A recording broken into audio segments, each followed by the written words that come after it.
you probably think Star Fox Zero is a better game than Tears of the Kingdom. Are you a big secret Wii U fan? You don't understand the plot of Kingdom Hearts. It's actually quite simple. It's actually very simple. I would choose any Star Fox game over you two. The lizard's gonna be on my side. He probably would give both of us up for Star Fox Zero. He'd kill us if it meant... Oh, yeah.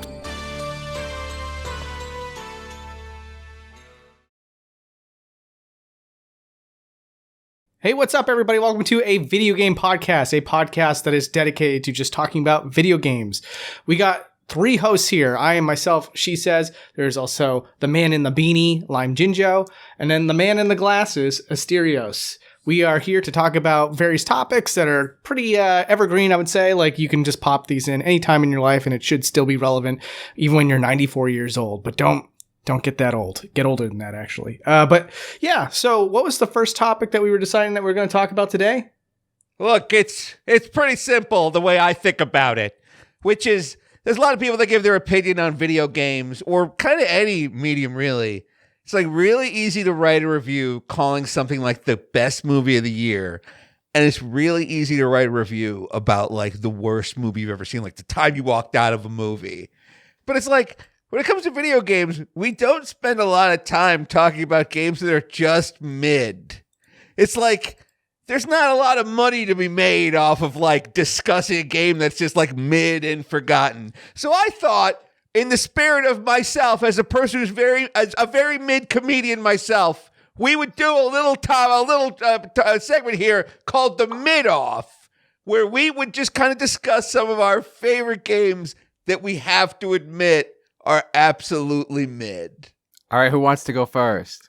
Well, I want to hear from Shesez first, but if he doesn't have one yet, then I want to hear from you, Jinjo. I see, I'm second then. I get it. So if I'm going first, the most relevant one I can think of that pretty much got universally lambasted for whatever reason. I mean, I know what the reasons are, but I think that they're very lousy reasons. I think the game is fantastic, but it's Star Fox Zero on the Wii U. So this game in particular, have either of you heard of it before? I've heard of it. I never played it. Okay. Is that the one with the dinosaurs where he's running around with the dinosaurs? No, that one's Star Fox Adventures on the GameCube. Okay. Yeah, but they changed the gameplay up of that one completely. But Star Fox Zero is the first one that tries to kind of aim to be the old school Star Fox gameplay, but with a twist. And that twist just got everybody's nipples twisted because they just absolutely hated the idea of doing something that was just slightly different from the original formula. So basically, let's just start from the top. When it first got announced, everybody was just hating on this game immediately. They thought the graphics looked like crap. I don't think that it ever looked bad, even in the earliest trailer. And I think that when they released new trailers and stuff, people were pretending like it got astronomically better. But let's be honest, I think it's just sort of like people coming around on something so that they could see themselves buying it on launch day. But yeah, when I saw it, I was really impressed by what I saw. I was like, oh, this looks like traditional Star Fox 64 type gameplay where, you know, you're on the rails and you just try to rack up your score. Sometimes you can get hidden paths and stuff like that. And depending on how many allies you have available to you will affect the story and all this. Classic Star Fox. Really amazing stuff. But what the Wii U did this time around was they tried to incorporate the Wii U gamepad, which was like a separate screen that also went with the television. And so at any given time, you had one screen that helped you figure out where your ship was to avoid enemy fire. And then on the other screen, you had a more precise form of accuracy to your shooting. So sometimes you wouldn't have to use this precise shooting, but sometimes you would. And that would be when you would rely on the second screen to figure that out. Now, people were just absolutely flippant about this idea. They just wanted it to be exactly like Star Fox 64, but not exactly like Star Fox 64 because the story was rebooted as well, and people were mad that it was also rebooted. So it was sort of like just this weird like amalgamation of like hypocrisy amongst people that really hated this game. But I think the major complaint was this idea of this whole new control scheme. I myself played it. Yes, it wasn't the most intuitive control scheme of all time. And it took a little while to get used to, and you can fault the game for that to some degree. But to me, I look at it and think like, look, I made it past the N64 era. I wasn't overwhelmed by more than 2 buttons, you know? Like, I managed to figure out how to work a control stick. I can figure out how to work a Wii U gamepad in order to get this new type of game to function properly, in order for me to operate it properly. So I took the time, I figured it out, and I would say it's like my second favorite Star Fox game of all time. I'd say Star Fox 64 is easily the winner still. It just has more content, but I still think that Star Fox Zero was a very welcomed arrival after so many years of the Star Fox franchise doing experimental stuff for so long. And yeah, you could argue that the gamepad is still an experimental type thing, but not to the degree in which it kills the original core gameplay that fans have come to love. So for me, it's sort of like, if I was to rank the games in series, I would just say that Star Fox 64 is on top, and then Star Fox Zero rests right underneath that. So for it to be that good, I feel like this is one of those weird things where people constantly criticize it as mid, when I find it to be one of the most enjoyable games that I can at least play on the Wii U. So I got a lot of questions, a lot of comments on things you said. I am not good at Star Fox. I've barely played them because my older brother is the one that owned Star Fox 64 as a kid, and it was his favorite game, and he did not like to share. So I was never allowed to play it, and so I never really have played it, even as an adult. But I know about it, and I know what the criticisms for like Star Fox Zero and stuff are. But first, I want to talk about how you said it's your second favorite Star Fox. Now, I think that's going to be a hot take, because what about the original Star Fox? How is that not number 2?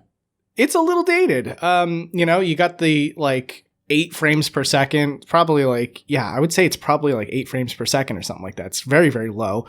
And then you're also operating the game on a Super Nintendo D-pad controller, So you got this 3-dimensional game that is being operated on a up, down, left, and right movement control scheme. So that doesn't make it entirely great.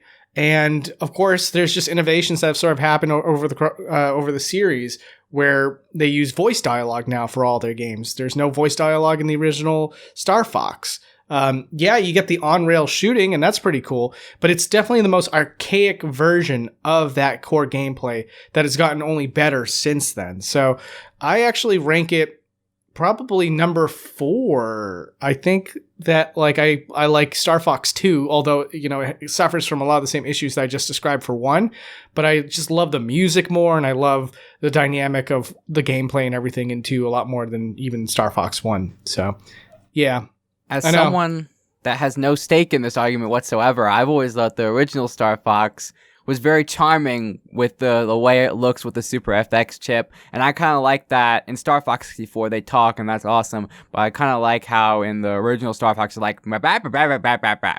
I think that's cute. It still has its winning points. I'm a fan of the series for a reason, so I would definitely go back to Star Fox 1 from time to time and still play it. But if we're talking about rankings and stuff like that and what it brings to the table, it does rank below Star Fox Zero, in my opinion. I think that you are severely under talking here Star Fox Command for the Nintendo DS, which I really liked. Okay, look, if you don't know, here's the gimmick with Star Fox Command. So it's like, all right, you're using the controller or whatever to fly your R-Wing. But you can also draw little lines and be like, Peppy, attack here, Falco, attack here. You can literally order your wingmen to different parts of the map. They would never go there. You would always be sending them to their death. It didn't work. Even one time it didn't work. But the dream of it, of being able to command a wing of starfighters. Oh, it was so cool. The idea of this game is fantastic. I can see your XCOM coming out of you right there with the tacticalness of the game, Yeah. Go here and take care of this area and stuff like that. Being able to utilize every turn effectively, much like an XCOM player, I can see it in you. But I think that Command is also one of those pretty underrated games. I do think that we're kind of missing out on the on-rail shooting. That's something that I really love about Star Fox. The curated levels with all the dialogue and everything, you kind of get a more curated story that way. But I do love the multiple endings of Star Fox Command. I thought that was awesome. And you get to play as characters you've never been able to play I think for the first time and since, like Star Wolf, like Wolf O'Donnell and his crew. So you get to pilot all their ships with those characters, and I think that's awesome. But yeah, I think like it ranks a little lower just because it just I didn't appreciate the core gameplay, which is what you just described, like mapping out where you're supposed to go, making sure you don't run out of turns, and then fighting against the clock constantly to make sure that you don't get game over because you ran out of time for whatever reason. A lot of the gameplay is using your stylus to fly a spaceship. And if that does not sound fun, it's because it is not fun. It's very stressful to constantly be drawing little loops so that my little guy never stops barrel rolling. Also, yes, you can play as like the Star Wolf clan, but like, do I want to step into the shoes of like Pepe's father's murderer? No, absolutely not. You know what I mean? These Star Wolfers have blood on their hands. That's why they're awesome, dude. Killing is cool. Well, it is pretty cool. I have a couple more questions about your whole mid choice. She says, first of all, for your ranking, does Star Fox 64 share a spot with Star Fox 64 3D? Or do you think Star Fox 64 3D is worse? I think that technically Star Fox 64 3D is better. You do get a little nostalgic for those original voices, though there is a commendable effort to get all the original voice actors back to redo all those roles. Some characters did get replaced, like Pepe and Falco. Those two actors were swapped out for different actors for whatever reason. We'll never know why. Maybe they were divas, or maybe they spoke out against Nintendo at one point. We don't know. Who knows? But for whatever reason, they decided, nope. Don't want that Falco anymore. Nope. Don't want that Wolf O'Donnell anymore. So like some of the voices are, while they're trying their damn hardest to like actually be as accurate to the original like tone and inflections of the original voice dialogue, it's still kind of a little jarring, but the graphics are infinitely better. There's really great control options and stuff like that. So ultimately I would say like it's the better way to play. And if you play it on an emulator, you don't have all that aliasing, and so those pretty graphics that are on the 3DS look even better. Just putting that out there. So, yeah. So and about Star Fox Zero itself, you said that the controls aren't that bad. I know that's like the biggest criticism people have. I know you also said people thought the graphics were bad. I had never heard that. I personally think it's a very pretty game, but yeah. The controls, I've always known, are the biggest point of contention for that game. Now, I imagine it's not like Steel Battalion or something where it's like super complicated. When I think of games that are hard to control but you get used to it, I always think of Kid Icarus Uprising, which actually has a very good control scheme. I'm just left-handed, so it's very hard for me to play. But why do you think the controls are good, and why do you think other people think they're bad? Is it just because they're a little complicated and the learning curve is there? Are most gamers stupid and you're not? Is that what you're saying? Yes. I mean, it's in the same way that, like, if you, and I will say that explicitly, like, in the same way that, like, a lot of us, Asterios, I'm sure, like, you remember growing up and, like, you got to play the N64 for the first time and you figured it all out with the weird Y controller, you know, the Y-shaped controller with the analog stick and all that. And you're learning to operate games in a 3D space. And I'm sure you had your fair share of adults who maybe played Super Nintendo, but definitely played NES. And they just hold that controller and they go, I don't know what to do with this thing, you know? That's just a person that's not willing to adapt to an all new different type of control scheme. And that's what I think what was happening with Star Fox Zero. Now, granted, it's just one game. So it does become a problem when it's like, you're not asking an entire generation of people to figure out this control scheme so that they can play a multitude of games like this. You're asking them to learn to adapt to something that's a little bit complicated at first so that they can play one game.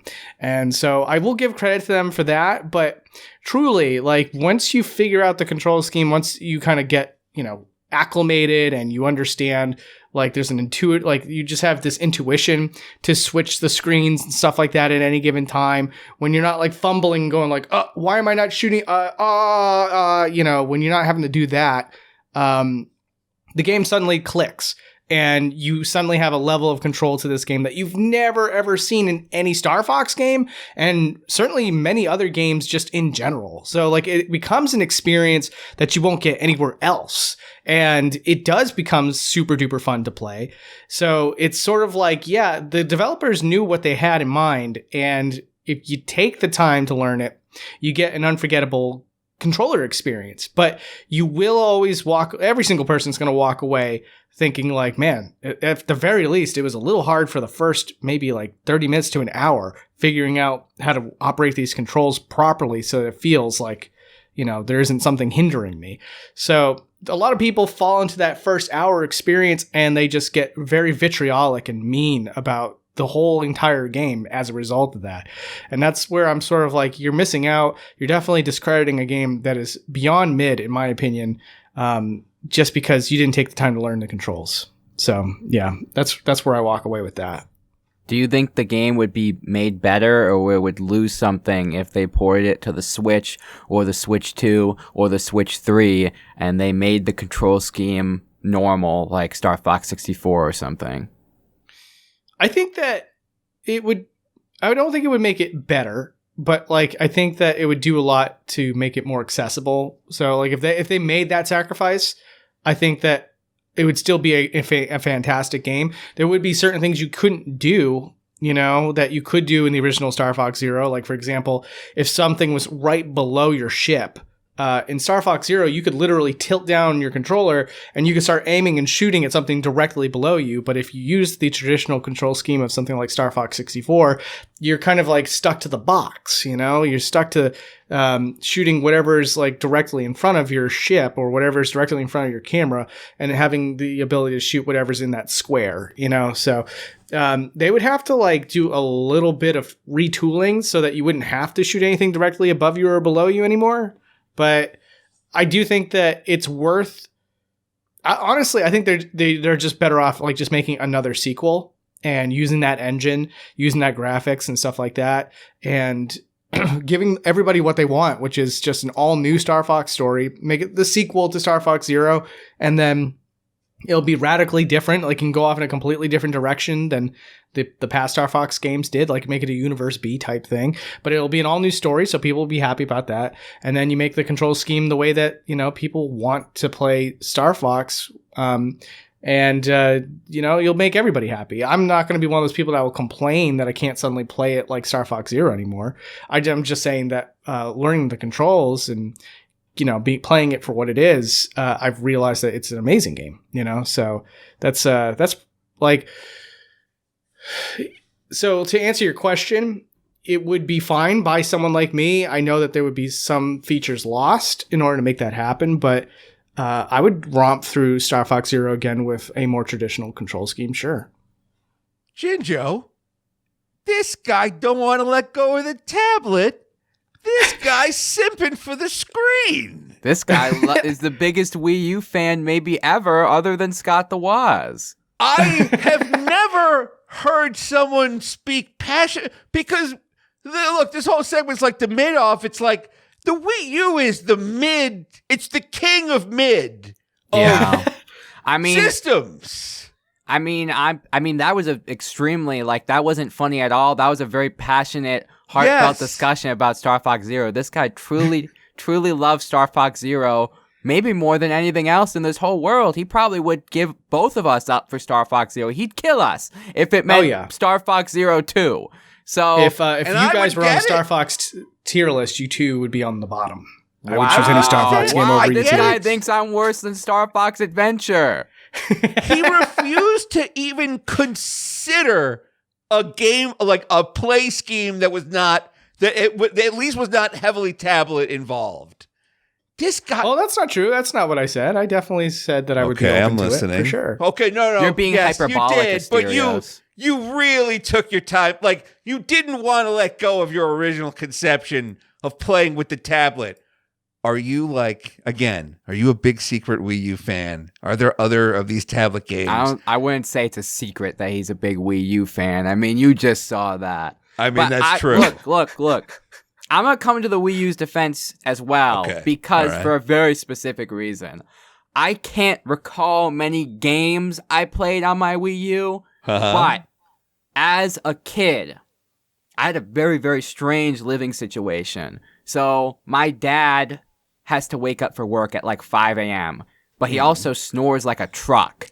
So he would sleep in a different room than my mom. He'd sleep in my room. And then I'd sleep on my mom's floor. And we did this for many years around the time the Wii U came out. So when it was time for my dad to go to bed at like 9 o'clock, obviously I was like a preteen. I didn't want to go to bed. But I have a Wii U in my room, and the gamepad just barely reaches the living room downstairs.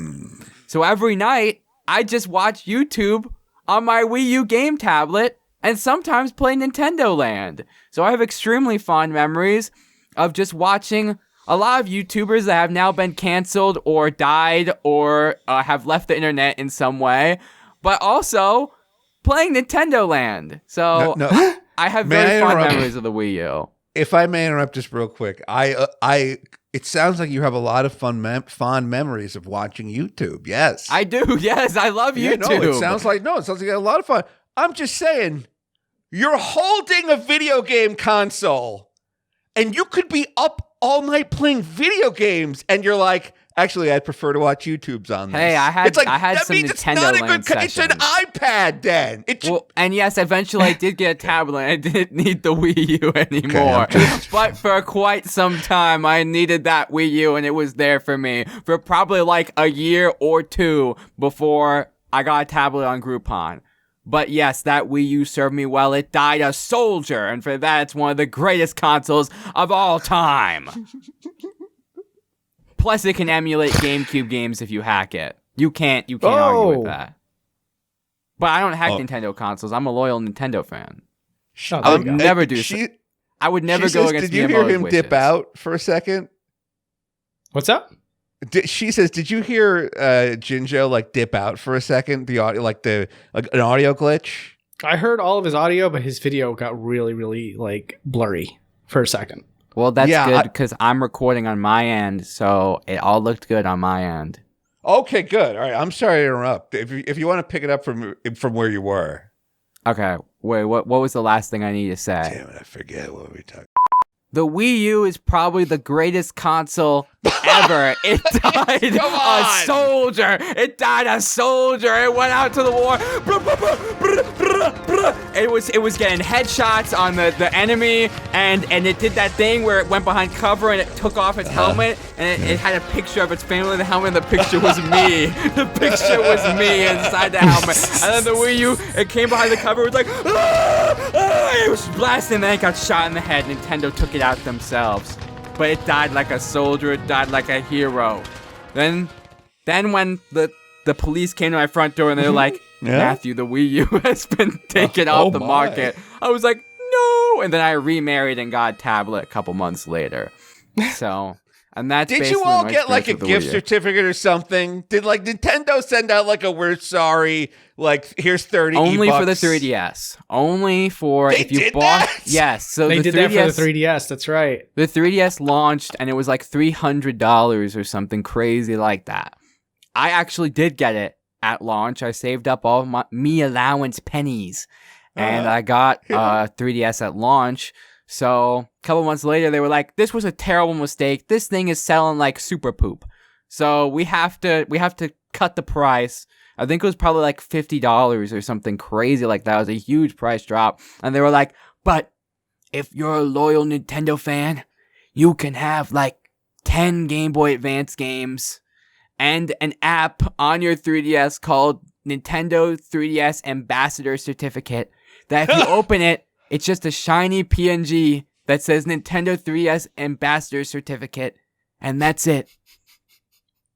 I don't remember that bit, but I remember, all the Game Boy Advance games, and then they also did a special, I think, online version of Four Swords. Yes, I forgot about that. They did a port of the DSi Four Swords Adventures thing to 3DS. Not Four Swords Adventures. Or the Four Swords Not Adventures, the DSi Four Swords that has a very similar title, and it's confusing and scary.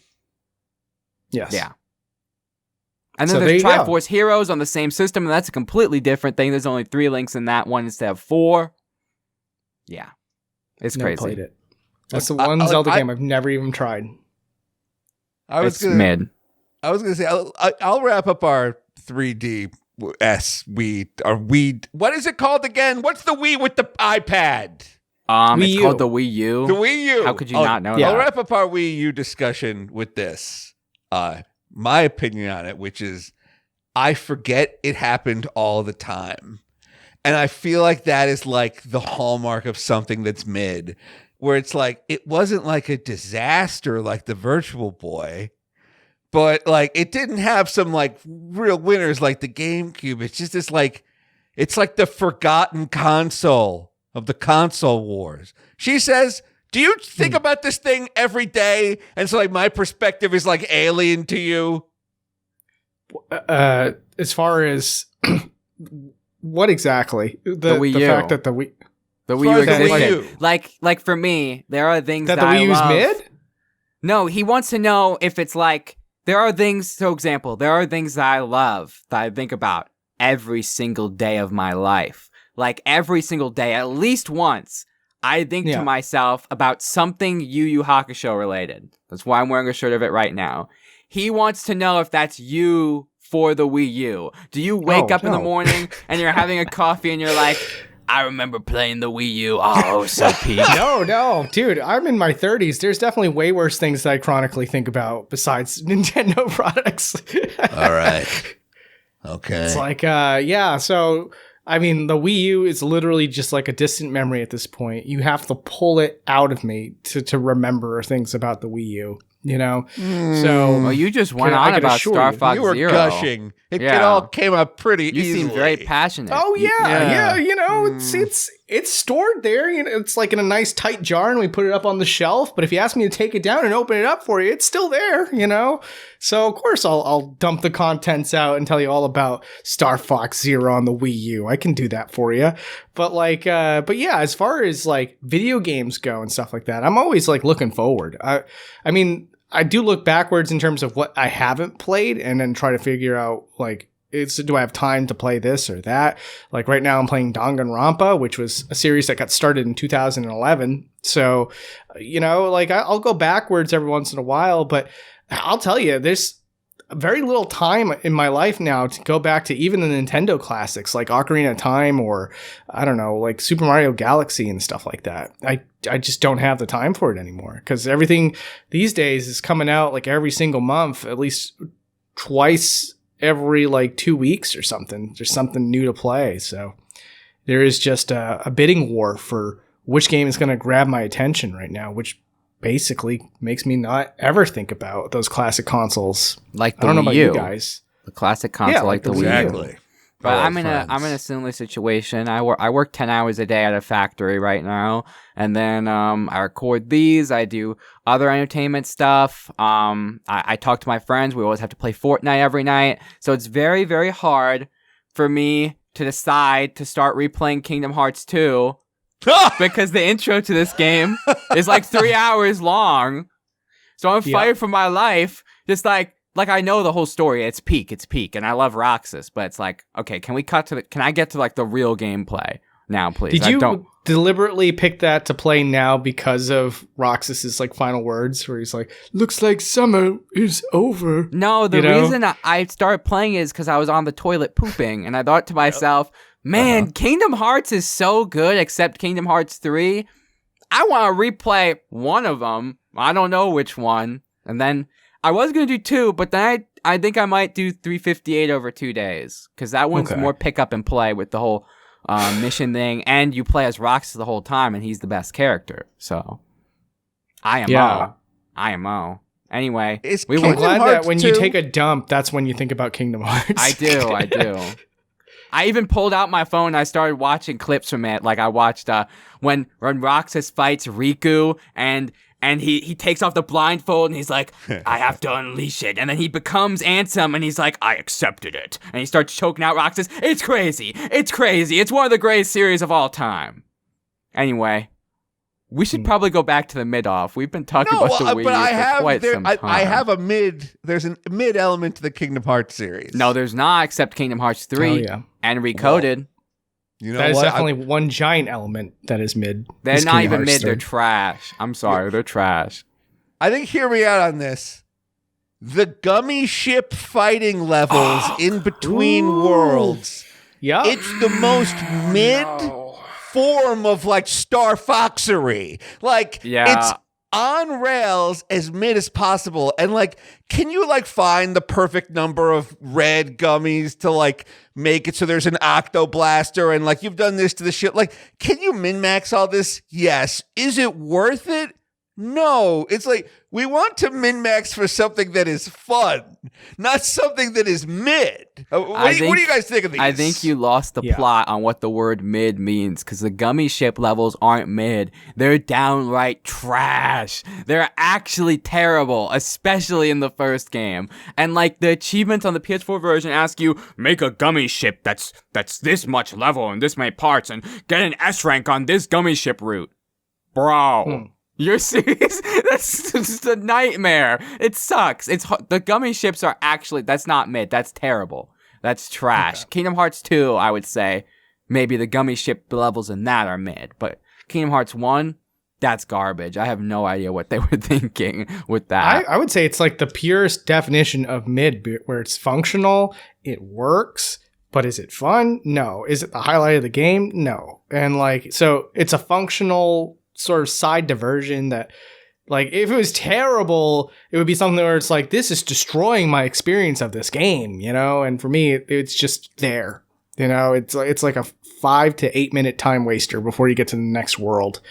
So I kind of agree. I think that the gummy ship is like a mid section. Also, I think the story's very like, well, that would be bad in my opinion. That would be something that's not mid. It's complicated as hell for no reason. And so why does it exist? Why are we here? I probably have a very hot take about Kingdom Hearts because everyone on the internet is always like, oh, it's the most complicated story ever. I can't understand it. I watched a whole 2-hour video where someone comedically and purposely wrong explained the plot of Kingdom Hearts, and I still don't get it. That's because in order to understand the plot of Kingdom Hearts, you have to play the games and look at the TV screen when the cutscenes are playing. And that's all you need. I'm sorry, Shesez. I know you just said you don't understand it, but you said earlier that every gamer is dumb but you. I gotta shoot back. I gotta shoot back for all the gamers that hate Star Fox Zero and they're like, oh, Shesez thinks I'm dumb then? You don't understand the plot of Kingdom Hearts. It's actually quite simple. It's actually very simple. Yeah, okay. Well, hold on. You know what? I think that I might be wrong on this, okay? And I think that a great point can be proven right now. So for the audience members that are listening at this very moment that have never heard of the story of Kingdom Hearts, why don't you do a 5-minute synopsis of the story for us and go ahead and just explain it in a nice, simplified way that everyone can understand. Just the first game or all of them? How about all of them in 5 minutes? I played through this series so many years ago. Okay. So you're Sora, and Sora lives with his parents, but he hangs out often on an island with his friend Riku and this girl he likes, Kairi, and for some reason some of the characters are Final Fantasy X, but I don't have time to waste on them, okay? One day, a big storm hits the island, but this isn't a regular storm. This is a storm filled with Heartless, which are these evil black creatures that are just made of no heart. So these Heartless attack the island, but it turns out Sora is like the chosen one because this guy that died years ago, Ventus, put his heart inside of him or something, or a fragment of him exists within Sora. Anyway, so the island gets attacked and he has a Keyblade. So him and his friends Riku and Kairi get split up. Riku ends up on this island, this castle island. He meets Maleficent from Snow White, I guess. And she makes him evil. And then, so Sora adventures through all these worlds, and then eventually he meets Riku, and Riku's like, I'm evil now, Sora. And then they fight, and then, for some reason, Kairi's inside of him. See, it makes sense, but I haven't played the game in 5 years. You're cooking me with this, though. You're cooking me. So then he has to stab himself, and this is the part that is very confusing Riku for people. Stabs himself, or Sora stabs himself? No, Sora stabs himself. Sora stabs himself to get Kairi outside of him, and then he temporarily becomes a Heartless until you walk all the way back to Kairi or something, and then Kairi makes him not Heartless. But because he was temporarily a Heartless, when you become heartless, your soul gets split off, and your soul becomes a nobody, which is like a clone of you. And they have no heart, but they actually do have hearts, because Sora's heartless clone, Roxas, had a lot of feelings, and he was the best character in the whole series, and he made friends with another, what are their names again? Wait, what? Keyblade wielder? No, dude, I'm scrambling so hard, I forgot the name. Organization 13? In Organization 13, what are they called? What are they called? Gemsters? Anyway. Nobodies. Wait, what are they called? What happens in the games after They're called that? Nobodies, right? Nobody, they're nobodies. Okay, I literally just said it and then I forgot I'm glad I could help you with that, Lore Nobodies. Master. Okay, but then, after that, Sora and Donald and Goofy, who are also there, they go to a castle. This is the first time you've mentioned Donald and Goofy this whole time. I just want to let you know. They go to a castle. It's taken this long for you They to go get to a Donald castle, and and a pretty guy with pink hair is at the top. And they go to a castle, and they keep forgetting their memories of what happened in the first game. But then they get to the top, and there's this girl, Naminé, who's like a clone of Kairi. She's like Kairi's nobody or something. Mm-hmm. It all makes sense when you play the games, but I played them half a decade ago. Have I gone for 5 minutes yet? Anyway. You still got a little bit of time. You got 2 more minutes. Okay, good. So anyway, then Sora has to go in a pod. And Sora goes into this pod, and while he's in this pod, Roxas is out doing some stuff, because they can't exist at the same time. So Roxas is out doing stuff for Organization 13. Eventually he defects, because he has a heart and he has feelings, and they won't accept that. And then, so he goes around, and then eventually Riku finds him, and he's like, I have to put you down, because Sora can't come out of that pod until you're, like, agree to die or become one with him or something. So then they fight, but then Roxas wins. But then this guy, Diz, traps him inside a virtual version of the town that he used to do missions in. And then that's Kingdom Hearts 2, the beginning of Kingdom Hearts 2. And eventually Axel infiltrates him, and he's like, Roxas, we used to be friends, man. You gotta get out of here. We used to be friends. But then he doesn't get out. Instead, Diz is like, this is Sora, and you used to be Sora, so you have to be put down so Sora can come back out. And then Roxas is like, looks like my summer vacation is over. And then Sora wakes up. He goes through all these Disney worlds. Eventually, Roxas somehow... I have a question. No. Let me finish. Eventually, Roxas and Sora have to fight. And Roxas is like, why'd they choose you, man? Why'd they choose you to be the Keyblade bearer? And Sora's like, I don't even know who you are. But then Roxas accepts it. And then they fight Xemnas. And then the other games happen. And that's it. That's the plot of Kingdom Hearts. Very simple. Makes sense if you play the games. But my point was, if someone tries to explain Kingdom Hearts to you, it makes no sense. But if you watch all the cutscenes, like you play the game and watch the cutscenes, and the information is trickle fed to you, in a way, it makes sense. And I mean, I know you were just trying to prove me wrong. I looked goofy the past 5 minutes. I looked more goofy than Goofy from the game Kingdom Hearts. But believe me, it makes sense. Apparently, there's some guy on YouTube who took like 10 hours to explain the whole series. And those videos are good and make sense. But yeah. Yeah. So, okay. So to anybody listening that has never played Kingdom Hearts before, do you feel as though you now understand the story of Kingdom Hearts? Would you feel like you walked away from this experience having complete understanding about what Matthew just said? I'm just curious. Look, I'm not trying to say you're right or wrong. You're trying to cook me. That's what you're doing. While you're talking right now, I'm thinking about the SpongeBob Christmas special, the bit in it, where Squidward is acting like a jerk, and they fade in a donkey over him, and it starts making donkey noises to portray he's acting like a... I can't say that word on this kid-friendly program, but yeah, that's what you're acting like. You're trying to prove me wrong. I'm right. I know I'm right. This series makes perfect sense. Read the manga. Okay. Read the Kingdom Hearts manga. Look, I feel like when you play the game, look, the question is like, does this thing function as a story? Like, yeah, it's like fun to go into the lore. It's like, you can tell who the bad guys are because there's like toxic black goo like dripping off of them. And then they're throwing that goo at smiling, happy people. And then those people turn evil. Whoever Goofy and Donald don't seem to be a fan of right now is the bad guy. They're very simple games. People love talking about that's not entirely true, though, is it, Jinjo? There are times where Donald and Goofy fight the good guys. Isn't that right? I don't know. What scene are you thinking of? You don't Are they remember corrupted? All right. Are they corrupted I thought you at that remember point? that, but I don't know, man. I'm not.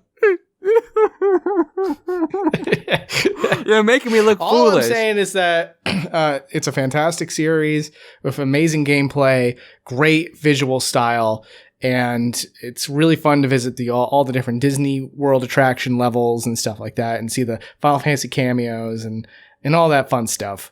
The Nomura story that they gave this game that should be really simple and easy to follow is anything but. And I think it's awesome that it's needlessly complicated. So I will concede it is needlessly complicated. It's not simple. I've been saying it's simple for the past 10 minutes. It's not simple, but I think it's understandable if you played the games. So if you skipped a game or if you played them years apart, then I could see how it could be very confusing. I played all of them in a row on the PS4 collections. So it all came to me like that. And I think it's understandable. I don't think it probably has some plot holes, but I can't think of any plot holes off the top of my head. I think it's well constructed. It's just needlessly complicated, but it will make sense if you set out to try and understand it when you play the games. I think the story will make sense. And I'm sorry for saying you were like Squidward from the SpongeBob Christmas episode. That was rude of me. Yeah, no problem. Isn't there there's some game where you play as Riku and you have to like climb through 100 levels and you could only get it on like the Motorola Razr? So you're thinking of Chain of Memories, which is on the Game Boy Advance, not the Motorola Razr. Very different system. You both answered it immediately. And that you isn't... both knew the answer right away. And that isn't the main story of Chain of Memories. That is the secondary campaign you unlock after being Sora's campaign called Reverse Rebirth. Don't ask me why it's called that, because something I won't defend about this series is the titles of the games. Mm-hmm. Okay. 358 over 2 days. How do you even pronounce that when you look at it? Because it doesn't look like that. It's a real mouthful. Yeah. Greatest game of all time, one of them. 358 over 2 days, because the story is amazing. Well, look. So did we ever get to the other people's mid games? Nope. We went on a huge sidetrack. Well, you know what? I was going to say, the reason we were talking about Final Fantasy, or rather Kingdom Hearts, because I was like, the thing with the spaceships is mid. There is another game that is mid, that is my contribution to the mid-off, which is like a fairly recent game called Warhammer 40K Boltgun. I don't know what it is about the Warhammer license, but it seems like anyone can just have it. Maybe they do some sort of profit split on the Warhammer license. It's just, if you go to Steam, there's like so much Warhammer shovelware, like Warhammer board games and card games and competing card games and dead MMORPGs. It's so much fun.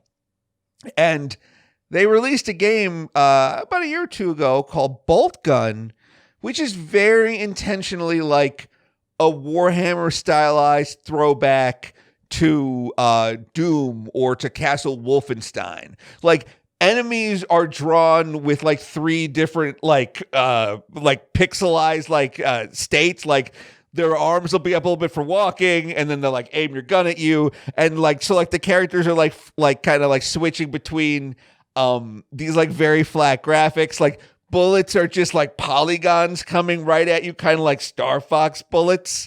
And a lot of the game is about finding the big red key and putting it in the giant keyhole. And it's very simple. It's like you go through a maze, you find a gun. It's fun to use that gun for a while.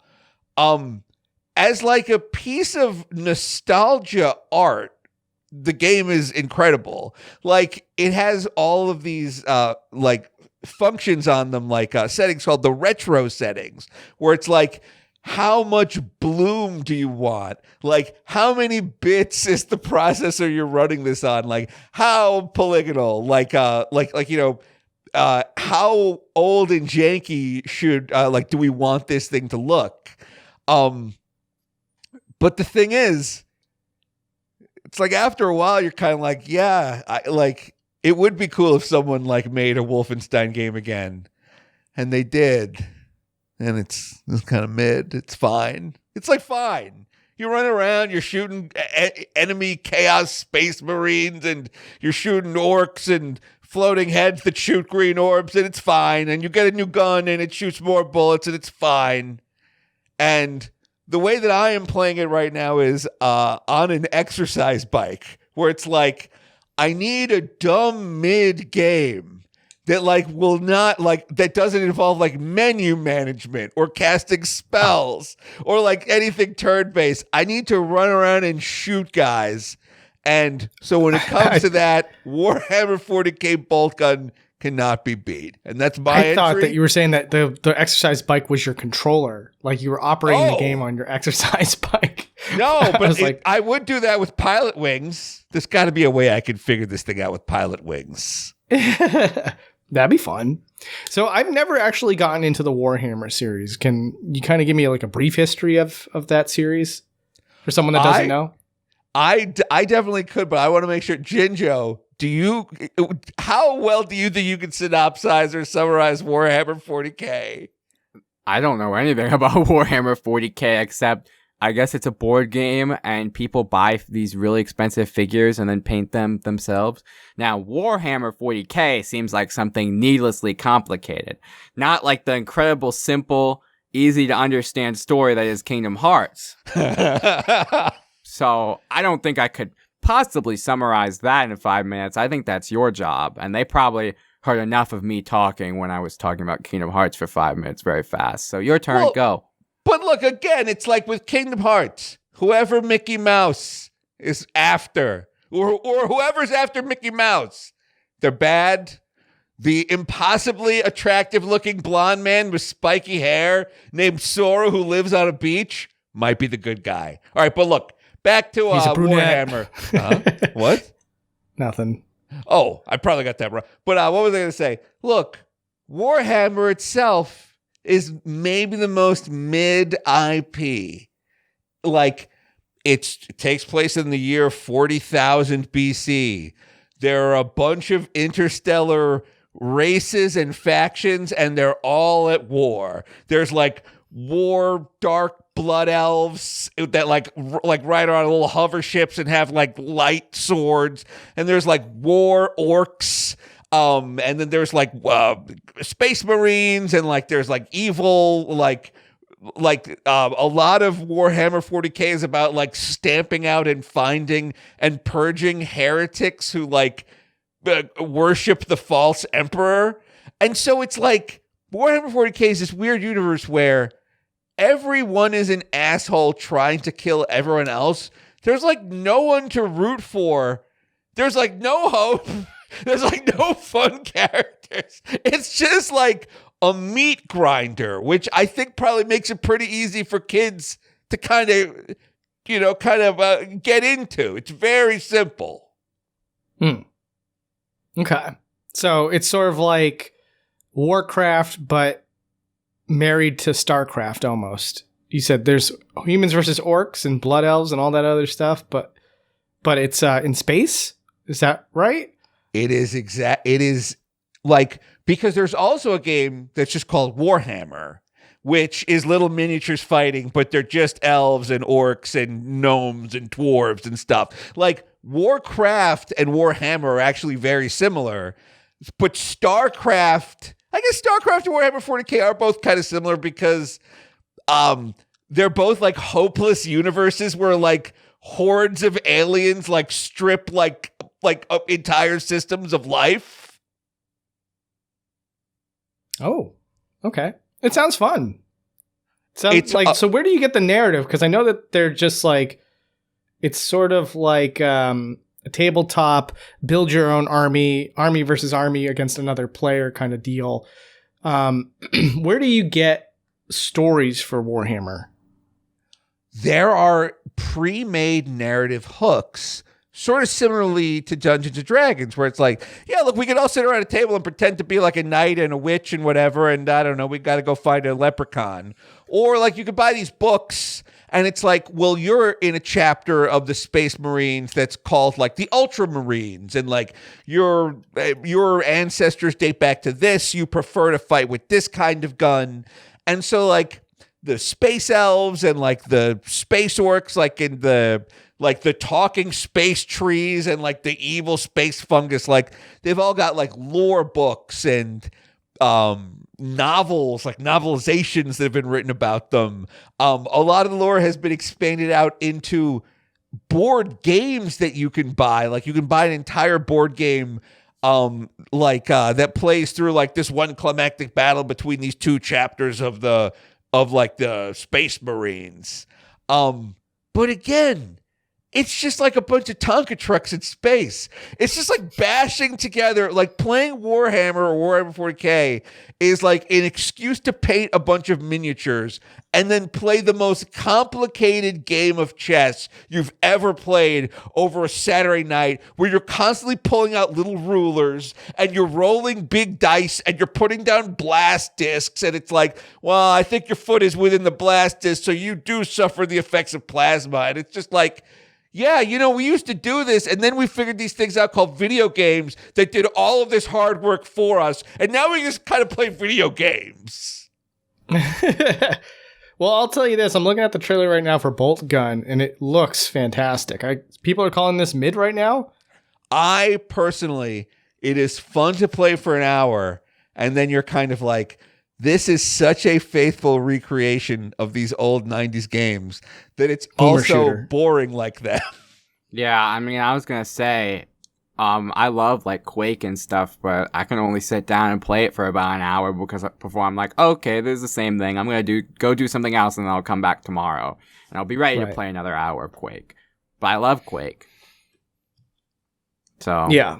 So were we supposed to pick games that we felt were mid, or were we supposed to pick games that people call mid that we like? I think I had the same idea as she says. I thought we were picking games that are generally considered mid, but we like them. Oh, well, look, whoops. I play it. I play the game. I'm going to beat this game. This game is getting 70 of my hours, but it's mid. And it's just like, but the other thing is it's $14.95.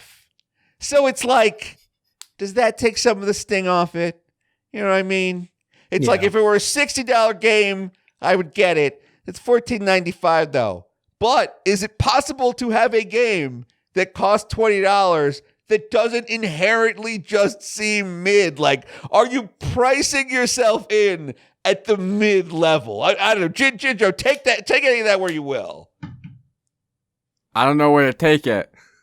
Well, I'll tell you this. If we're going to pick a game that most people like that I would consider mid, I would say Tears of the Kingdom, Legend of Zelda. I know a lot of people love that game. Yeah, this is a super hot take. Now, when it comes to opinions like this, I think I need to put a disclaimer out there for people listening, because I'm sure these two understand this all too well. But like, just because I don't particularly like something that you love doesn't mean that you're wrong for loving it. And I'm not here to convince you to stop liking a game that you love. But if there's going to be a discussion about why this particular person thought it was pretty mid, I thought it was kind of absurd that it took as long as it did to come out when the entire layout of the overworld map is already made. The core gameplay already made. Some of the character models altered. Some of the enemy models carried over or altered. So much of it is just pre-made. And it took like 6 years to come out. And I know that like a whole year of it was to just polish one gameplay feature, which I did not think was that great for the Zelda franchise. It was like vehicle building, essentially. Like you can build any sort of like device you want. And then it works with like physics that like is pretty impressive. So like if you're a game developer, like this is like a technically impressive game. Like it's very technically impressive. But as a game player, I thought this doesn't add too much to the game. And there's still things that were sorely missed between, let's say Twilight Princess and Breath of the Wild. For as amazing and innovative as Breath of the Wild was, there was still things I wanted to see. I wanted to see the traditional Zelda dungeons. I wanted to see the traditional Zelda equipment. And I did want to see cutscenes play out in a more cinematic fashion than there were in Breath of the Wild. There was moments, but they were kind of scattered and few and far between.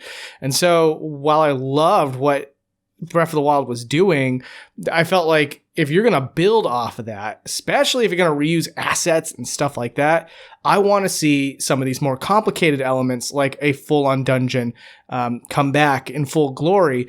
Now, they brought back things that feel like they're more like dungeons than something you would have ever seen in Breath of the Wild. But with that said, like, I just thought that, the dungeons that they introduced in Tears of the Kingdom, they are pale in comparison to like Twilight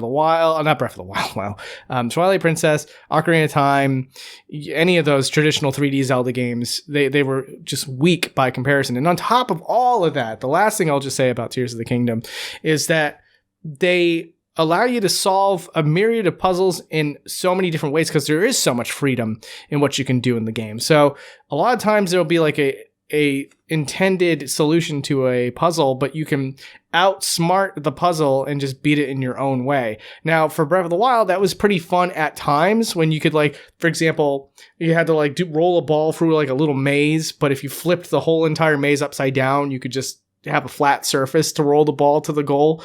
That's kind of funny and fun, but that was, again, something that was a little more infrequent than what you would see in Tears of the Kingdom, where you could just straight up like stack things to get up a cliff instead of doing this elaborate puzzle that is clearly laid out for you and stuff like that. And the best way I can describe how hollow that is, it's sort of like being presented like a line maze, where you grab your pencil and you're supposed to go through the maze to find the exit.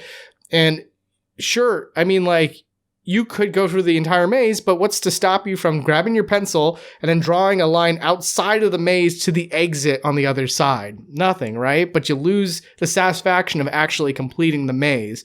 And that's what Tears of the Kingdom's puzzles felt like over and over and over again, was like, do I solve this puzzle the way that's clearly intended, or do I clearly see this very obvious way to cheese the puzzle and do it that way instead? So with all that said, and then also I did not particularly love the story of Tears of the Kingdom. That might be like the hottest take of all, but I just thought the story was very underwhelming. And yeah, so like ultimately I found it to be a fun game to play. It was still fun. It still has a lot of production value in it, and it's still pretty at times, and there's a lot of freedom, and there's definitely value in that freedom. But ultimately, as a Zelda experience, I thought that it comes out as mid compared to past games. So I don't have much of a stake in Zelda, just like I don't have much of a stake in Star Fox. Although I played a little more Zelda because I played a good bit of Breath of the Wild because that's all we had when the Switch launched, basically. But I never played Tears of the Kingdom. So this is all just kind of sounding to me like they reinvented Banjo and Kazooie nuts and bolts, but this time we all just agreed to like it instead of hate it. Pretty much, yeah. I mean, there's the engine is, of course, a lot more polished than nuts and bolts. Not that there was anything particularly wrong with nuts and bolts. It just had a little bit of jank for its innovation. And there's, I would argue, there's more of you can feel more motivated to create new things in Tears of the Kingdom than you are with nuts and bolts, where there's just this innate feeling to just make the most basic thing so you can just get to like a new area or just get through this thing as quickly as humanly possible. It like Tears of the Kingdom does a little bit of a better job making the player feel motivated to actually experiment. But even then, I'm not the kind of guy that wants to experiment. That feeling did kind of rub off pretty quickly, and I just wanted a Zelda game at a certain point. I didn't want to waste hours just trying to craft things together just to see what would happen. Like that, I probably lost that urge, that feeling, probably like 4 hours into the game, which is still a lot of time, but ultimately when your whole game revolves around that gimmick, it's like, ooh, okay, and what are we left with? Okay, like really lousy dungeons and a story that is kind of cringy and repetitive. So yeah, there you go. There's my rant on how I don't hate Tears of the Kingdom, but in my opinion, that would be like a mid game. We're gonna get killed for that. You're gonna get killed for that in the comments. I'm innocent. I didn't play it, so I don't know. It was probably a good game. I don't know. I think it's weird. I think like a testament to the fact that game maybe even ended up being mid is that nobody talks about it. Like, I feel like people talk about Breath of the Wild more than they do Tears of the Kingdom. Like, it was weird. It just kind of came and went, like, and it without having like the staying power of like an Elden Ring, like a game that just like takes over like the entire conversation for a very long time. Yeah, I agree with that. And you know what's funny is that I do think that the gimmick that the game introduced, which was the crafting and all that stuff, I think that was deliberately put in place to keep the Twitter videos a-rolling and the YouTube videos bussin' with like all the different creations that people could come up with. And there was a little bit of that here and there, especially like during the first 2 weeks of launch or something like that. Mm-hmm. But like, it's like you just said, Asterios, it dropped off way faster than Breath of the Wild. There seemed to have been something that Breath of the Wild had that had this massive amount of staying power. Like, people loved like the funny scenarios, the crazy ways to speed run, and all the different things that they were finding and all the different theories that they were speculating about. Like, it just had a lot of staying power. But then with Tears of the Kingdom, it really was just like a 2-week fling, and then it was just done and over with. Not a lot of people talked about it much afterwards, I feel like. Unless it's discussions like this where we try to debate whether or not it was even worth the 6 years that it took to make it. Do you think the cultural, everyone in pop culture is going to, because we stopped talking about it, do you think your opinion is actually not as hot as we might think it is, and people are just silent like, yeah, this wasn't as good as Breath of the Wild? Because I know there are going to be defenders that are like, and they say that, people say this with every game, and rightfully so, that's like this, they're like, oh, the Steam player base fell off because it's a single-player game. Everyone finished it. Oh, we stopped talking about it because everyone that played it finished it. But you have to understand, no one ever stopped talking about Breath of the Wild no matter how much I wanted them to. I like Breath of the Wild, but it's like every single day on Twitter for like 4 years, someone was saying something like, Sonic Frontiers comes out. Oh, this is Breath of the Wild-esque. Which it is, but... And then they're like, greatest OST of all time? I gotta say Breath of the Wild. To who? Oh, who are you talking about? Well, what? Have you played other games? What do you mean greatest OST of all time? Prettiest game of all time? I'm gonna have to say Breath of the Wild. Greatest game of all time? Breath of the Wild. Best open world? Breath of the Wild. Best story? Breath of the Wild. Oh, what are we cooking here? What? Best Zelda game? Oh, that's gotta be Breath of the Wild. Best game on the Switch? Breath of the Wild. Did you play? Did you play? I can't think of a really bad Switch game for my pick. Like, besides Breath of the Wild? Yeah. Like, did you play? Did you play? Yeah, that is a really great point. And again, it really does lend itself to, again, the conversation surrounding Tears of the Kingdom, which was not much. And, yeah, and you're right. Like, there's definitely going to be people who are going to be here that are very, very upset by what I said about Tears of the Kingdom. And it has largely to do with the fact that there are people that just absolutely their personality is to defend and love Nintendo. And I think that pretty much everyone here in this podcast maybe loves Nintendo to some degree or to a lot. Like in my case, I love Nintendo, but I'm not out here trying to pretend that Nintendo is infallible. Like they can do things that I don't love, and they can do things I hate, and they can do things that I love. And, I just make sure to keep it real and nuanced. But for some people, it can't be that. It has to be like, this is a new Zelda game, therefore Nintendo is peak, and therefore anybody that detracts from this experience is attacking me as a person, therefore I have to attack them, So we'll get that. We'll get our share of that, for sure. I do think that we'll also get some people that maybe feel the same way I do, and we're going to have some comrades on this discussion. I do think that, again, I just want to make it clear that Tears of the Kingdom, not a bad game. It's why it's in this conversation topic that we're doing right now. In my opinion, it's just mid. And that is only in the context of other Zelda games, for the record, because like if it was just a standalone game, then yeah, it's like pretty phenomenal that we've come this far with video games and that it does what it does. That's pretty cool. But like, again, when you can compare it to other games in its own series, that's when it becomes like, well, let's break it down. Let's talk about all the things that makes the other games great and what makes this game great, and compare and contrast, and where are we at the end of it all. And for me, I'm like, well, there's still a lot of things missing. Took a really long time to make. It looks way too similar to Breath of the Wild. There's just too much that's just contrived from it.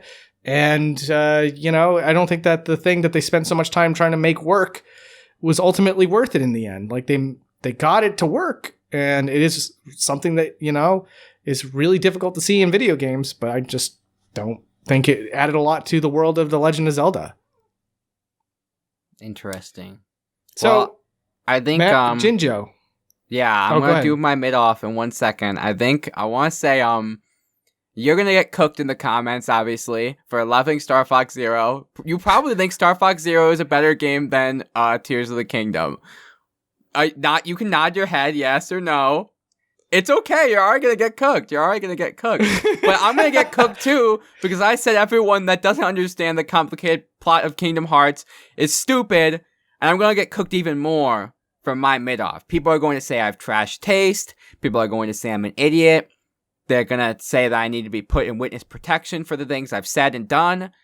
So, but I've told both of you, I don't know if you guys remember, what my mid-off game is. But I'm going to, for the audience, slowly reveal it via hints before I show you. And then people in the comments will be like, I knew what he meant. And then other people will be like, I could not have predicted that this was his game.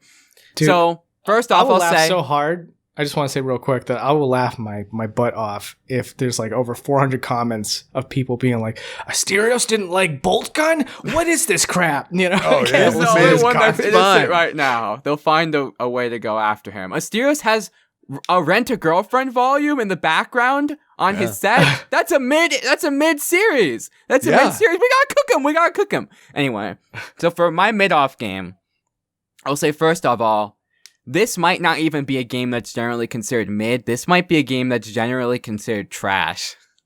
A lot of people don't like this game at all. Next, I'll tell you it's from the GameCube generation, okay? It's a spin-off of a beloved series.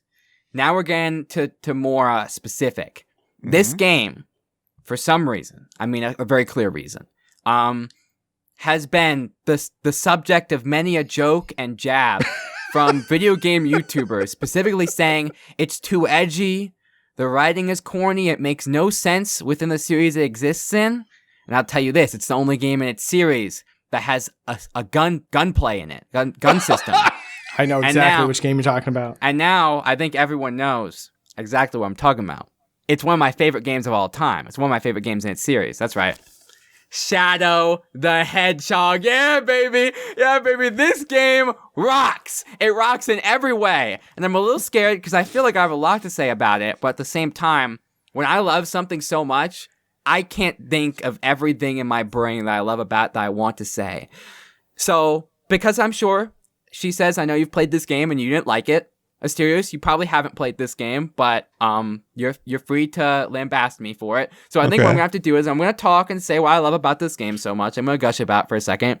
And then you guys can be the voice for yourselves and for what you think the comments will say about how this game is garbage. So first of all, people talk about how the story for this game and the writing is too edgy. Because Shadow says, damn. And I think he probably says crap at one point. Ooh. Mm-hmm. Okay, first of all, it is awesome. It is awesome when he says it every time. So the thing about Shadow the Hedgehog is you have to learn to let go. One of my philosophies in life is I care about the things that matter. But if I have no control over something, I have to learn to let go and enjoy the thing. And that's the thing with Shadow the Hedgehog is I feel like a lot of people can't let go. They get stuck in thinking, this is a Sonic game. This is too corny. This is too edgy. You have to think to yourself, maybe it's a little corny, but it's awesome. It is genuinely one of the most awesome things ever. When Shadow's like, where's that damn fourth Chaos Emerald? That's awesome. Okay? The gunplay, actually very fun, actually genius. A lot of people don't want to use the guns because, guns, this is too much. This is too much for a Sonic the Hedgehog game. The gunplay fixes the combat because this game is a little floaty. The homing attack in this game is bad. Not as bad as Sonic Heroes. I'm a big Sonic Heroes hater. But the homing attack in this game is not great. Now, however, the story in this game is amazing. So the retconning they did was absolutely crazy. So in Sonic Adventure 2, Maria died somehow. Maria was like Shadow's best friend. She was the granddaughter of Gerald Robotnik, who created him. Now in this game, it wasn't just Gerald Robotnik who created Shadow. Also, the devil himself created Shadow. He is Black Doom. He's a weird starfish with one eye. He's voiced by Sean Schemmel, the guy who voiced Goku. But you wouldn't be able to tell because he talks like this, and he has like 100 voice filters over his voice. So Shadow, in this game, they made so that he was made with like Black Doom cells. And they also made it... He's the son of the devil. Yes, basically. Shadow the Hedgehog is the son of the devil. And also, they made that Maria was killed, and she had... I forget, I'll put on screen what acronym they called it. Basically, they made up a new version of AIDS. And they said that Maria has it. Oh my. It was like space AIDS. It was crazy. Why did they do this? No idea. No one knows. But then the government killed her. And Shadow will never forgive them for that. And then, so now the story takes place... Why did the government kill her if she was already... I mean, I don't know if they killed her... I don't know if they killed her because she had space AIDS, or because she was the granddaughter of a terrorist. I don't know. But Joe Robotnik is peak as well because he has that infamous line, not Shadow the Hedgehog, Sonic Adventure 2, where it's like, "Oh, you ungrateful humans who took everything away from me will feel my loss and despair." This is a series about a fast blue hedgehog. What are we cooking here? Anyway. Shadow the Hedgehog, the story takes place after crash landing on Earth in Sonic Adventure 2 and somehow living. Shadow has amnesia. He doesn't remember who he is anymore. Black Doom comes back to Earth. He invades with his black aliens. And he's like, "Shadow, you are my son, so you have to do evil things with me." So every level, there's a hero mission and a dark mission, and sometimes, more often than not, a neutral mission. So neutral missions usually reach the end of the stage. And then the dark mission... and hero missions are usually comically heroic or comically evil. So hero missions are usually kill black aliens, rescue humans, or activate something that will help the human race in general. Now here are some of the dark missions. Genocide cops within the city, that's the first level. Oh my god! And that's not even the craziest one. Shoot down big Eggman-like fleets, just shoot them down with big guns. Mm-hmm. And this is the craziest one. I cannot believe they put this in a game. The president. That's actually one of the dark missions in Shadow the Hedgehog is to the president. He's in an escape pod. You gotta blow up the president. You have to legit kill him. Do you get like a special coin or? No, like, that's just how you keep going down the dark path, baby. If you want to be a true villain, Shadow has to kill the president. Is there an achievement unlock that's like POTUS down? Like you getting gamer points? Nope. This game was on the previous generation before gamer points, so there's not even achievements on it. You just have to kill the president if you want 100% this game. And then another thing people hate about this game is that you have to play it like 12 times in order to get the true ending. This game's short though. It's like 30 minutes long to do one run. It's 30 minutes long? Yeah, to do one run of the story mode is like 30 minutes. So times 12, it's like a 6-hour game before you unlock the final boss. Okay. And another cool thing about it is the true ending. When you reach the final cutscene, you get to fight the final boss, who is Black Doom, but he's like super now. They call him Final Doom or something. Mm-hmm. The cutscenes before it imply that multiple things in the story like were true and happened, and it's actually impossible to play the game the way that is implied is canon. Because there are things like on the hero path they have to do, and then you have to do something completely opposite on the dark path. It makes no sense, but that's awesome. Anyway, Shadow decides he's a good guy, and he kills Final Doom, and that's the end of the game. But there's another thing I forgot to mention. This game has one of the best soundtracks of all time, dude. I go on and on, dude. The main theme... Do you remember me? Capture you or set you free? I literally saw Crush 40 perform these songs live. They were peak. And bro, all hail Shadow, heroes rise again. Oh, dude, this game is so good. Like, genuinely. Like, my whole life, one of my bucket list items, like things I actually want to do before I kick the bucket, one of them is get all like 300 something possible endings in this game, like possible ways to play the game. Do it all. I'm going to see it all and I'm going to do it all. And before you guys start fighting me, specifically Shesez, before you start fighting me on how this game is trash, I want to show you one last thing to prove my devotion to Shadow the Hedgehog. I actually own an incredibly rare piece of Shadow the Hedgehog merch. So years ago when I was visiting my friend Dylan, there was this store here in Indiana that ended up being, I think they call it a fencing operation. This lady was basically stealing stuff and selling it at her store that was not organized at all. It was literally like going through a hoarder's house every time you went, and she had no prices on anything. You had to haggle with her for anything. And I saw something, and I think I ended up getting it for like $40 or $60. And it's incredible. It's like one of those things, I don't know how valuable it is because people don't even sell this. There's not enough of it to sell. Like, people aren't listing it on eBay. And it is this regular GameCube, but it has a 3D Shadow the Hedgehog decal all around it. And hold on, you don't even know the best thing about it. On the front, this thing was signed by Drake! Drake! The real Drake signed this thing! Like, stuff from mom, now we're here. Drake signed this GameCube. The real, if you're reading this, it's too late, Drake. The sicko mode, Drake. Drake signed this GameCube, this Shadow the Hedgehog GameCube. It's probably my most prized possession, is my Shadow the Hedgehog GameCube. Now, gentlemen, what do we think about Shadow the Hedgehog? Have I convinced you that it's peak? Well, I mean, we are having a mid-off here. It seems like you really like this game and think the game is super based. Oh, yeah. Actually. It is based. We're having the based off now. This game is incredibly based. It's just a different segment. That's all I'm saying. Well, this game has like a 40 on Metacritic out of 100. People do not like this game. Even Shesez himself here made a slanderous podcast years ago where he said the game was trash. Now, how do you play Shadow the Hedgehog and you come back thinking it's trash? Like, everything I just said, the music is peak, the story is peak, the gameplay is... it's peak. It's a really, really good gameplay. Yeah, hard time getting that one out. It's unapologetically good. I don't know how anyone could not like this game. And everyone's, the swearing. Grow up. People are going to swear out there. My coworker said the F word today, and yes, I plugged my ears and got a little scared. But it's the real world out there, baby.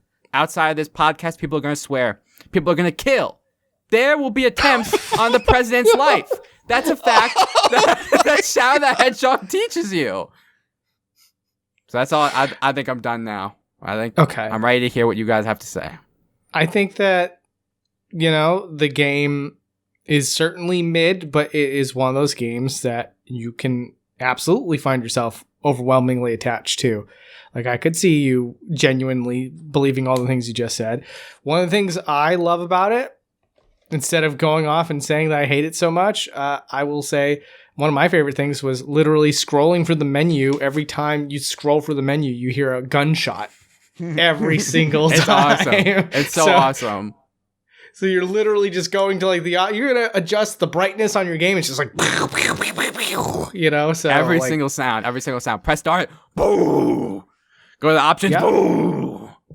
And if you, on the list for endings, the 300 something endings, every single time you scroll down, ending 1, boo, ending 2, boo, boo.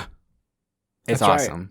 And one of the greatest games to me of is a sense of self-awareness of what this is, which is over the top. Like, it's almost like parody, where it's like, what if we made a Sonic the Hedgehog game that was edgy, right? But in the minds of the developers, they're not thinking like, yeah, let's take this seriously. It's more like, yeah, let's make an edgy Sonic game. Let's do that, And I think that that's sort of like the tongue-in-cheekness of Shadow the Hedgehog. So it was very bizarre when it came out because I think everybody was just like shocked to see a Sonic character wielding guns. It was also awesome at the same time. So like there was just sort of like a sense of like, we can't believe that this is happening, but also this is pretty awesome that this is happening. So, you know, it turned out that the game itself seemed like it was just sort of underwhelming. Some Sonic games have a habit of doing that. And I don't know what you mean. Every game in the series is fantastic. Every single one. Every single one. Every single one. Wow. Every single one. Oh, okay. Yeah, you know, maybe I just don't get it. Maybe that's all there is to it. I'm not IGN over here. I'm not trying to say like that all Sonic games were bad. Sonic and they was were never good. Sonic had a rough transition. You know what to 3D. I'm talking about, Asterios? I mean, look, I'm just trying to think of my opinion on Shadow. I mean, does he try to kill the president with one of those crabs that, like, when it opens its clacker, like a little plasma ball comes out? There's no silliness in this game. There's real guns and there's alien guns. And let me just say, the way they have that level set up, there are specific rooms where they want you to shoot the president's escape pod and blow it up and kill him. And those rooms are set up with like real turrets, like human gun turrets. And you're supposed to get on the turret and aim at the president until he blows up and dies. And coins don't come out. I'm just trying to make sure. Nope, the ship blows up and then Black Doom is like, "Good job, Shadow, you the president for real." Do you get a Chaos Emerald that you didn't have before? I don't think so. I don't know why he wants to kill the president, actually. I don't know what the purpose for that was. I think Black Doom just wanted to spiral the world into further chaos, because another mission is blowing up a city. Like I said, killing as many cops as you possibly can. Stuff like that. Okay, so... All right, so you don't. So do you have an answer for what this topic was actually supposed to be, which was to pick a game that is mid? A game that I don't like that most people do? I think that's the idea. I mean, I have plenty of games that, like, I don't want to call them mid because I'm sure they are good. They're just not for me. Like, I could never get into Ocarina of Time, but I don't think it's a bad game at all. I'm not Egoraptor sequelitis. There's so much waiting. No, I don't know. I've never been to Zelda. I said that earlier. Yeah, I don't know. What was the name? Fuzion Frenzy on the Xbox. There you go. Do people like Fuzion Frenzy? They do. Because people that grew up with an Xbox seem to really like that game. Look, me and Shesez and my friend Dylan and Pan Pizza Rebel Taxi played Fuzion Frenzy like a couple weeks ago, and they were all like, "Dude, this game's awesome." I literally got like second place or something, so I did pretty good, and I still hated it. I was complaining every single level. I was like, "There's more." There's more. Dude, my favorite part about that story is that you made me sound super masculine. This game is amazing. This game is amazing. But to explain Fuzion Frenzy to Asterios and the audience that doesn't know what it is, it's kind of like a Nickelodeon game show type vibe, and the gameplay is Mario Party minigames. No board, just minigames. And whoever wins the most minigames wins. The issue with it is every single minigame boils down to grab the orb before your friends grab the orb. Drive into the orb before your friends drive into the orb. Grab the orb and put the orb in the center of the stage so it becomes your colored orb. Mm-hmm. Every level involves orb. Dude, like Mario Party 8, there's a minigame where you shake the Wiimote as hard as you can in order to like blow up a soda. And there's another minigame where you shake the Wiimote as hard as you can in order to clean Chain Chomp. That's variety. But orbs? Every single level, orbs? We couldn't have made it like a specific object? Like, we could have added lore to this game? Like, you gotta grab wait a second. They weren't all orbs. Alien creature. There was that one minigame where you had to, like, do the rhythm. You know, you had to push the buttons. Oh, to yeah, the that rhythm. one was fun. That one was fun. You, like, made a rhythm game. So it was like a rhythm game, but you made the rhythm for the 3 other players to do, and you all took turns doing it. So when it was my turn, I made it so that you had to press like all 4 buttons on the Xbox controller at once. every single time. Nice. And yeah, they weren't happy with me on that one. But that was one of the only fun mini games and one of the only sparks of creativity that the creators of this game even had. I hate everyone that made Fuzion Frenzy. I hate you. I hope Shadow the Hedgehog blows up your escape pod. My goodness. Yeah, I'm but not a it fan of that one. sounds mid. You're absolutely right. It is mid. It's definitely mid. Perfectly mid. I think it is the most mid ever, actually. I think we found it. I just love this idea that like Asterios, he came up with this topic, by the way. He did. And I feel like with us praising a game that other people call mid, he was like getting dejected over the course of this podcast. And then by the end of this podcast, you mentioned a game that you truly felt was mid, and you could just feel life restoring to Asterios. After you talked about a game you felt was mid. He was like that one image of Hank Schrader from Breaking Bad where he's like, but then by the end of the episode, he was that other image where he's like, look, I'm definitely Hank on the right. It's called the mid-off. The listeners are going to be on my side. It's called the mid-off, meaning it's like a bake-off. It's not about like what cake does someone else consider bad that you consider good. It's about who can make the most mid cake. Vanilla with vanilla frosting. It's what's the middest. It's a mid-off. I think it says something that me and Shesez had the same idea as each other, but the complete opposite of your idea. I think you didn't properly explain the mid-off to us. It's all in the title. It's right there.